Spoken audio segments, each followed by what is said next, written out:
In the vast wasteland that is the baseball offseason, welcome to the second nerdiest day of the baseball calendar. It's Rule 5, Protection Day. Enter at your own risk.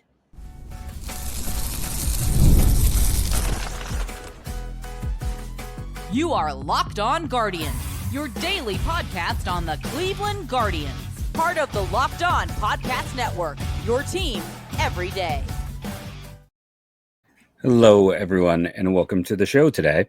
Today's episode is brought to you by Gametime. Download the Gametime app, create an account, use the code LOCKDOWNMLB for $20 off your first purchase.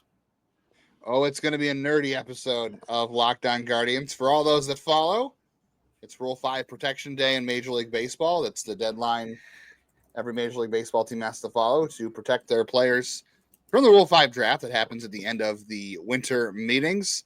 I think it's the second nerdiest day of the year. I think that actual Rule 5 draft and actually the minor league Rule 5 draft is the nerdiest day of the year. I'd say the third is the draft after that.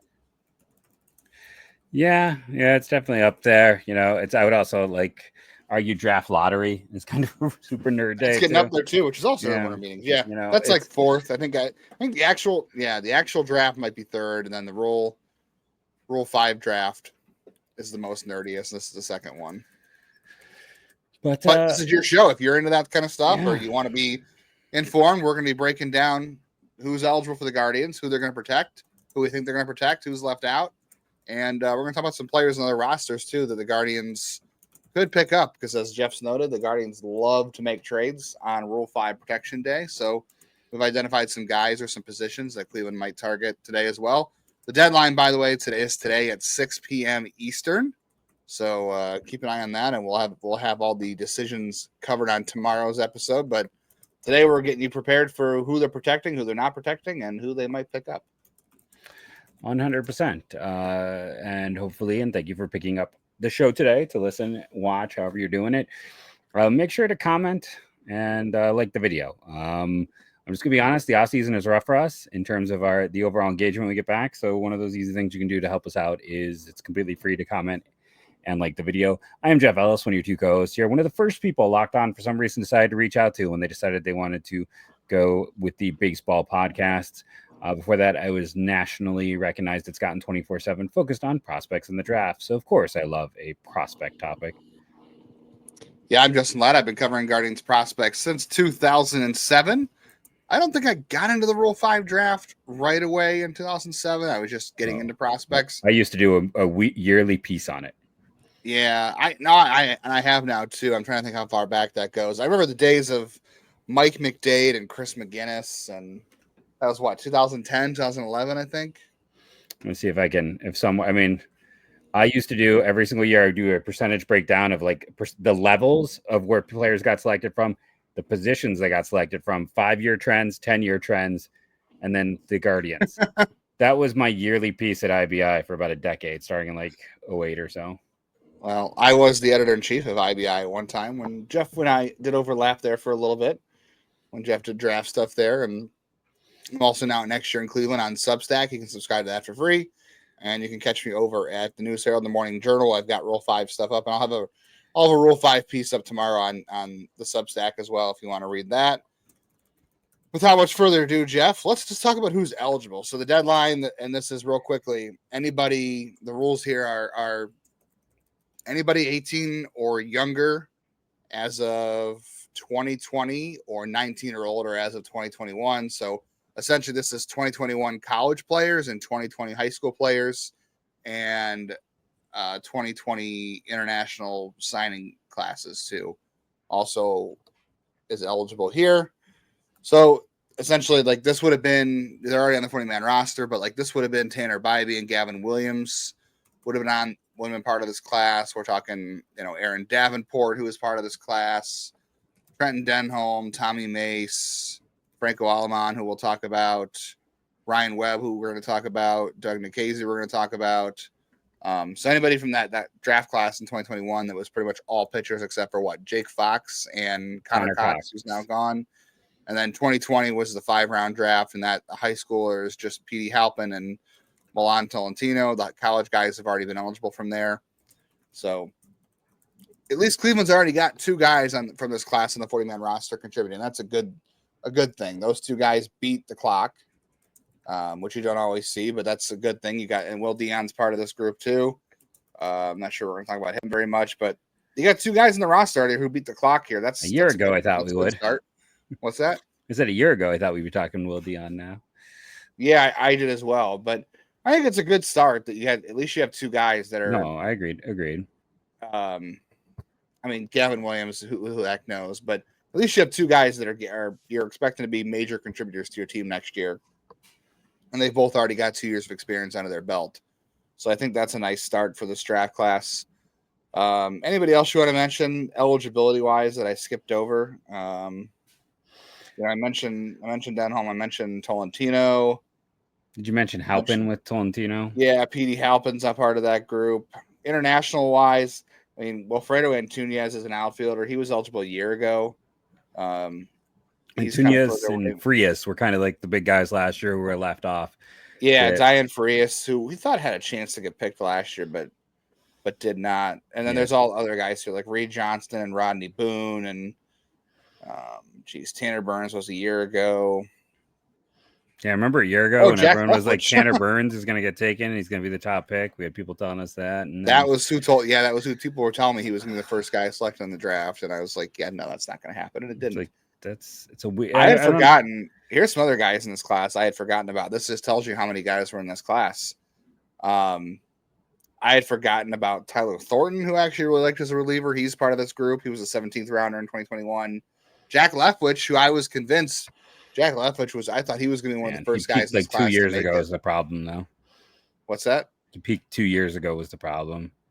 Yeah, I mean, I thought he'd be one of the first guys in this class to make it to the majors, at least from the Guardians' perspective. No, I agree. And it just hasn't worked out for him. Davis Sharp, who I really liked from Clemson, too, got off to a really good start in his career and just really didn't have it last year. And then Alaska Abney's part of this group, who I know some people really like him. I don't see any scenario where he gets added to this class there. And Alan Hernandez was a guy from this class in 2019 who's eligible this year too. Yeah, some people really liked how he performed in the AFL this year. Yeah, he's someone to keep an eye on. Oh, Jake Miller. Jake Miller was a 20th round pick in 2021. Couldn't stay healthy. I mean, health derailed his start of his career. And then, just hasn't had a lot of opportunities. Yeah, so again, in the 2021 draft class, then for college guys in will Justin Campbell ever throw a pitch before he is Rule 5 eligible? Ooh, I mean, he's throwing right now. There is evidence of him actually throwing on a backfield, like he's playing catch, so the odds aren't zero. All right, well, before we go to break, let's quickly talk about the 2 guys we think for sure, or at least the one guy we know for sure is going to be on the roster. I feel comfortable because they got one open spot. So Cleveland right now is at 39 guys on the roster. The guy we're 100% sure is going to be added is Franco Aleman. So Franco Aleman was a guy that bounced around a couple of colleges before he was at Florida. Cleveland took him in 2021. Came out as a reliever in 2022, or a starter in 2022, and just quite frankly didn't have anything impressive when I saw him. The stuff was all over the place. The delivery was kind of a mess. And they really cleaned things up with him. I was just watching some video of him yesterday. Sinker slider guy in college, wasn't he, or something weird like that? He's four seam sinker slider. He still has the same pitch mix. He's scrapped the changeup, scrapped everything else, but they've done a good job cleaning the delivery up a little bit. It's much more upright and better posture, I will say. And the velocity is good. I mean, he's a guy who can throw 94, 95, will hit 97. I've seen him at 99. I know that's in there. The 2 fastballs are really good. He gets a lot of extension because he is a very lanky guy. And Cleveland loves the extension guys, so all the velocity on those pitches play up, which is good. The slider to me is kind of it's above average. I think it's not as good as his fastballs. It's a very vertical slider. The thing we know about Aleman is a couple of this. The delivery is long, so I question how much he's going to be able to hold runners on, which is an issue Cleveland hates. He doesn't field his position. So many of the guys don't do it. Like it seems like it's something the organization doesn't mind if you can't hold guys. Well, they don't like that, but maybe others don't mind, but they I know they can't stand that, or at least they couldn't in the past. And Aleman struggles to field his position, which is also something they don't like either. And we heard last year about how Cleveland wanted him to work on recovery and just be more available. He was pitching like 5 days apart as a reliever instead of even every other day, like Andrew Walters in the minors. So they want him to work on that. He did, and he was hurt last year with a latch strain, so he missed 2 months last season. But this is a guy who would have been up this year, I think, if he hadn't been hurt anyway. So he would have been on the 40-man roster at some point in 2024 if he had been healthy. And I think he's a guy who could fit in the 7th inning. I just worry about, again, holding runners, some control issues, and again, availability. But I think he's 100% no doubt add. The only way I think he's not added is if they trade him. Like, I think there's a world where they can consider flipping him just because of the things you talked about are not things that we're probably going to see improve. Like, if those things are like very important to them, yeah, those are traits that are hard to show improvement with. Fielding and holding runners. Yeah, I mean, we normally don't see big jumps in fielding once guys get to the upper minors typically. I mean, I don't think it's going to be anything that's going to hold him back. If the holding runners is due to the length and everything else, I mean, you've had Class A and 99 and a lot of guys who've gotten up in that bullpen who. Well, Class A turned that around this year. He did a great job holding runners this year. He was much better. Guys stole off him a lot less this past season. Sometimes I wonder if it was less or if it's because he had so many less guys on this year. I don't know. It's a story for a different day. But yeah, I don't know. I'm just kind of curious to see. I think there's a world where I don't know what the value would be, but I don't know. I almost have this part of me where I'm like, I've said it before to you. I'm 99% sure they would add him, but I would not be shocked if they didn't.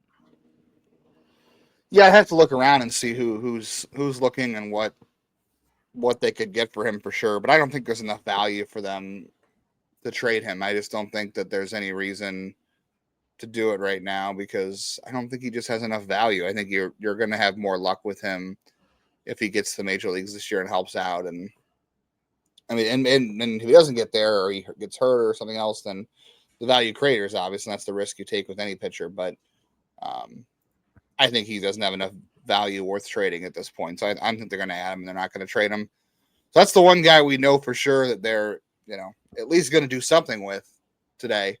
There are a couple of guys that we also want to talk about that are on the bubble and some guys that could be selected if they don't protect them, but they're not going to protect them.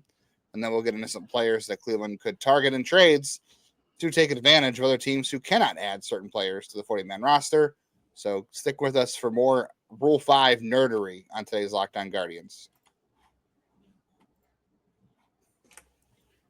The nerdiest place to go get your tickets for any event is definitely Gametime because they have so many cool features. I talk about these all the time. I talk about using it all the time. My wife's using it. I've got family using it. It's a really great place to go and get tickets for any event, honestly. Going to the Cavs game next Wednesday, bought it through Gametime. My wife's going to a Blue Jackets game this week, bought it through Gametime. They have Gametime picks that let you see different deals on the app, so you don't have to waste time searching through tickets. It's going to tell you where the amazing deals are, where the great deals are. It's going to go based off of the price and the seat. And they have the all-in pricing feature you can turn on, so it tells you exactly what you're going to pay to get into the event. So you're not putting tickets in your cart, going to checkout, and wondering where all these fees came from. You turn the all-in pricing on, you know exactly what you're going to pay to go to your event. I think that's really helpful because I hate surprise fees at checkout. I think we all do. No one likes that. And we know that tickets and ticket prices for everything goes down closer when the event starts. And Gametime is going to help you find those prices and those great deals right before the event starts. Take the guesswork out of buying tickets with Gametime Picks. Download the Gametime app, create an account, and use code LOCKEDONMLB. You're going to get $20 off your first purchase. Terms apply. Create the account, redeem our code LOCKEDONMLB to get $20 off your first purchase on top of all these other perks with Gametime. Download Gametime today. What time is it? It's Gametime. Is it game time for Ryan Webb and Doug Nikhazy? These are the two guys I think you and I both think are on the bubble for today for Cleveland. The only reason I think you and I both feel like they may not get added is because do they want to keep a roster spot open? Do they make a trade? I'm going to bank on one of these guys getting added because I do think that there's a good chance that one of them, if not both, would get selected in the Rule 5 draft. And I'm personally going to lean towards Ryan Webb right now if I had to pick one or the other. But I think at least one gets added. I won't be surprised if both get added. But I would probably lean towards Ryan Webb right now. Yeah, I mean, I have Webb in my top 30. I can't recall if Nikhazy is in there or not. To me, I think there's separation between the two of them over the past few years, just in terms of ability to miss bats and kind of consistent improvement. Now, Nikhazy had a huge breakout this year. He was not even really on my radar heading into the year because the first few years had not gone well. So I think it goes Webb then Nikhazy. It's going to be interesting because the Rays are the only team that have really gone out and been like, we're not going to play the game. We're just going to add our two guys and move on. I wish more teams were like them, but we'll have to wait and see because Cleveland only has the one spot right now. So if they want to add all three, I mean, they do have guys they can let go. One of the things we've talked about many times is talking about our old friend Tony Lastoria and roster fodder. They like to keep roster fodder. They like to have, when you have a Strzelecki and a Gillespie on your roster, those are easy cuts if you want to make a trade. Otherwise, sometimes, a team like this hates to lose any asset. So it's like then a trade becomes harder to do when you don't have an easy spot to release from. And after those two, it starts to get a little tougher to figure out like who you're going to let go. It opens up once you hit spring training, can move guys onto the 60-man DL, but they're going to keep dead weight on the 40-man in the offseason. That is what they do every year. It is part of what they have always done. So more and more, I feel like they're only going to add one arm. And there has been a tendency in the past, even though I do like Webb more, to go with the higher draft pick sometimes.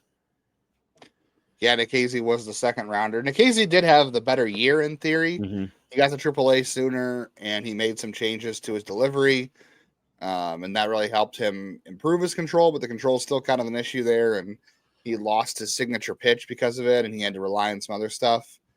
I do think Nikhazy would go in the Rule 5, I will say. So if they left him off, I think for sure he would go because he'd be a guy I would stash in the bullpens. I always thought unfortunately, I had to relent to the fact I was a big Doug Nikhazy fan when they drafted him. I was all over that, and I've had to come to the realization. I was less of a fan.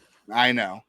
I had to come to the realization after a couple of years that his future role was probably as a reliever, and I don't know what it looks like now that he's changed his arm slot.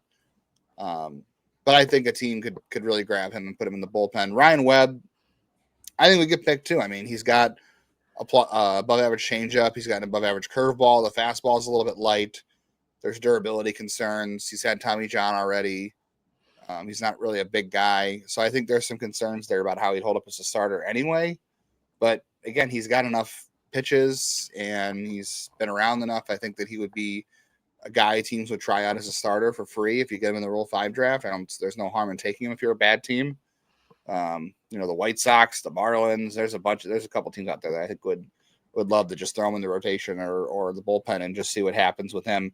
But I do agree with you. I think the roster fodder piece is what makes it hard here. I think this team does love, and it's important to have too, and not just Cleveland liking it, but I think it's important to have that extra spot on your roster for flexibility. If you make a free agent signing, if you make a trade, and you need to DFA someone to clear room, you need to have that open spot. So like I could see adding Aleman and then dumping one of Gillespie or Strzelecki to add Webb or Nikhazy and leave the other on the roster and use that spot to DFA a guy. Is there anybody else you think that would go in the Rule 5 or anybody else close? Like you and I both were big fans of Trenton Denholm when he got drafted, and he just couldn't maintain that velocity bump. He had the velocity bump before Tanner. Like he had the first velocity bump from the system. He just didn't maintain it. I don't think he's also a small guy too. Yeah. I still think I think there's a chance he's a major league pitcher if you put him in the bullpen. I think that is maybe that's why they didn't do that. Someone might have really liked Hernandez in Arizona Fall League. There's been a lot of positive things written about him, a lot of positive reports. It's a small chance there. And again, Alaska Avenue's got the weird delivery. Like there is a small chance, people, Cole Somebody wants Solster, an Adam Simber type. Cole Solster is still bouncing around. Kevin Kelly was a different situation. You and I have talked about that. Like he had much longer track record and a higher level of success. That was just a mistake. We can say, go back and say that was a mistake to not protect him. But yeah, they've done a lot of, and here's the thing. There's my line that I hate. But this is the high school kids from the 2020 class, which were the kids who nobody got to see. That's why if you go and look at those first round outfielders of Zach Veen, Austin Hendricks, and Robert Hassel, it is a horror show. Like a lot of those high school kids, Nick Bitsko has thrown like 2 innings in the last 4 years. It's been a mess. And a lot of guys either made it and were successful or aren't even close. It is, cathedral ceilings and, excavation floors. It's pretty big. It's one of the biggest gaps we've seen. So this is last year's Rule 5 was bad because of the college end of the 2020 class. This year's Rule 5 is bad because of the high school end. Like there's not a lot of borderline players. So I think teams, a few teams are up against it, and then you got teams like the Padres who are sitting at like 33 guys on their 40 man. And they just don't care. Yeah. Yeah. It's like there's just not a. They traded all their high school kids. And that's without adding. The Padres will probably add like 4 guys tomorrow, in all honesty, maybe 5. But yeah, it's just part of this too. I think you have to discuss is the whole setup with the weirdness of it all with the 2020 class. And I do think the players we talked about, it's weird. I guess, the other side of it is, here's my question. We talked a little bit about Halpin because his name keeps popping up. How bad is the other side of it? Like they don't have any hitters like that are worth, like, I think that's why people discuss Petey Halpin, because there isn't anyone else to discuss if you're going to talk about a hitter in this org. I mean, Wilfredo Antunez to me is the more talented guy. Like he can't play center like Halpin can, but I think he's a better hitter. And he's got Halpin's calling card here really is just his defense. And his arm. Yeah, he's a fourth outfielder. He's a left-handed Miles Straw.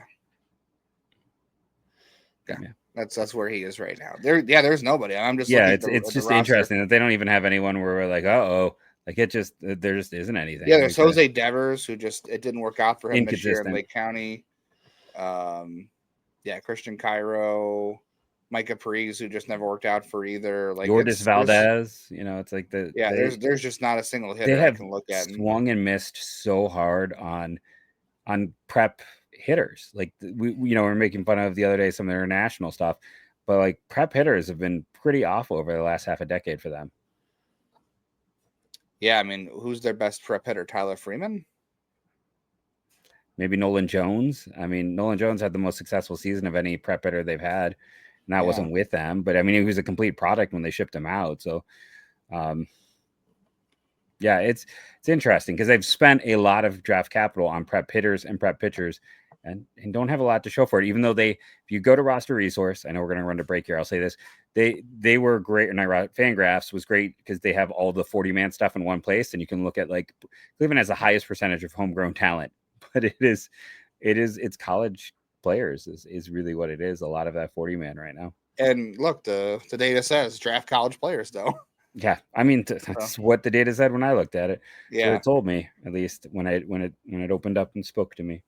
I'm kidding. I wouldn't be surprised if like someone was interested in like Aaron Davenport in the Rule 5 draft. Like he's got some stuff that would make him an interesting bulk guy reliever. If you want to improve the overall hair of your system. Yeah, great hair. I do like the curveball. He threw more strikes this year, throwing out of the stretch exclusively. Yeah. Outside of that, though, I just don't see anybody they would lose off the 40. Like I do think if they only take one of Webb, Nikhazy, I think the other one will get selected. And then after that, I would say maybe it's Davenport. I want to say Will Dion, but like I don't know. The fastball to me is too light. This year was a kind of the exposure of Will Dion, unfortunately. You and I were both very high and we wanted him to be successfal. But he also showed why you have to be careful about lefties until they get to AAA. Like that is where you're going to see. Or just buying any data before AAA at this point, honestly. I've got a player who I think could be likely to be traded tomorrow after I was going through numbers today. So I know we're going to talk about players they should target, but I'm going to throw out a name who other teams might target in trades tomorrow. All right, stick around for Jeff's predictions coming up next.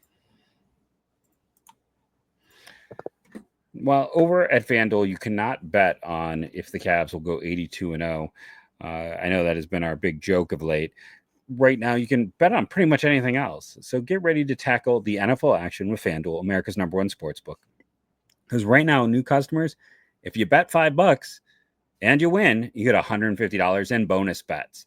That's 30 times the value. The FanDuel Sportsbook app gives you everything you need to place live bets on the NFL all in one place. But it's not just for those bets. When you get a hunch in the middle of the game, you can check out the stats, view live play-by-play, and so much more at that same place where you place your bets.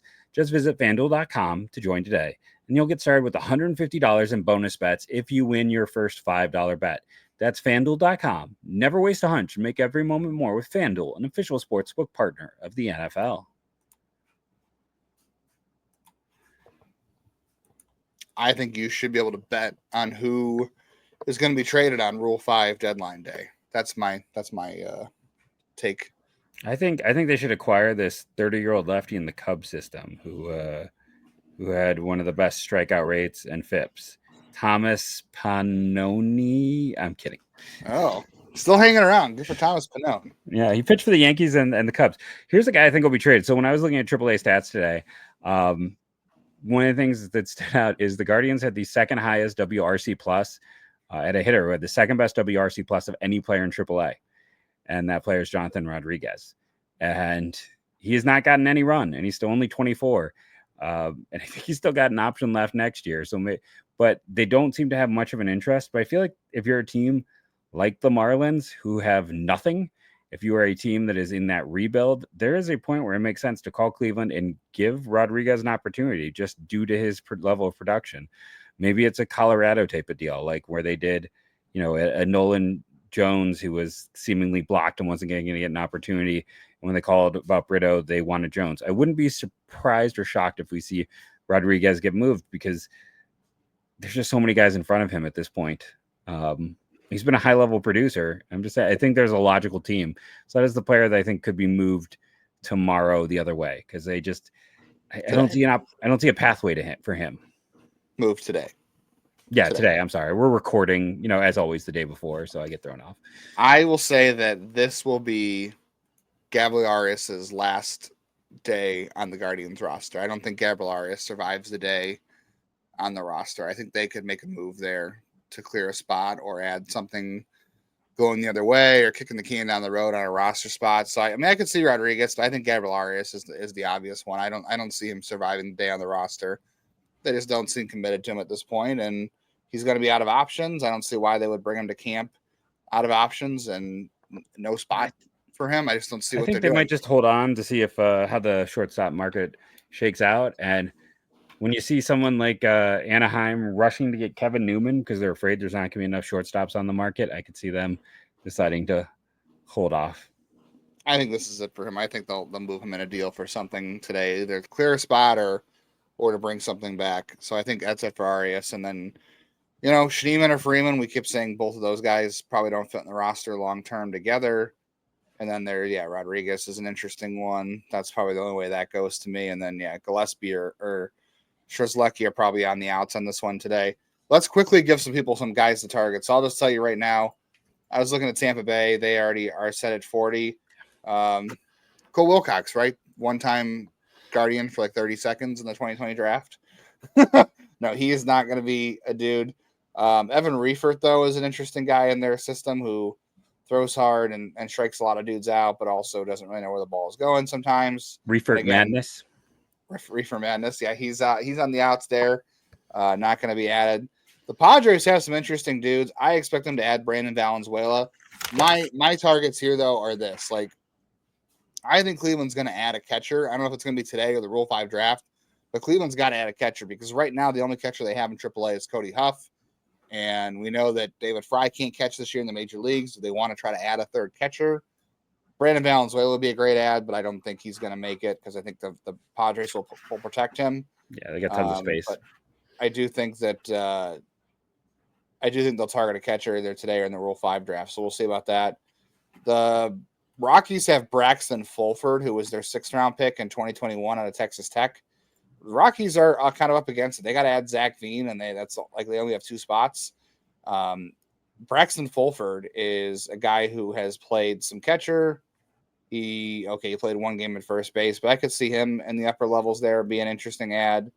I wouldn't be surprised if Cleveland targets a corner bat either. Like if they're going to maybe trade Josh Naylor, they might want to have some insurance. Troy Johnston's been on the Rule 5 list for like ever. No one's taken him. I don't know.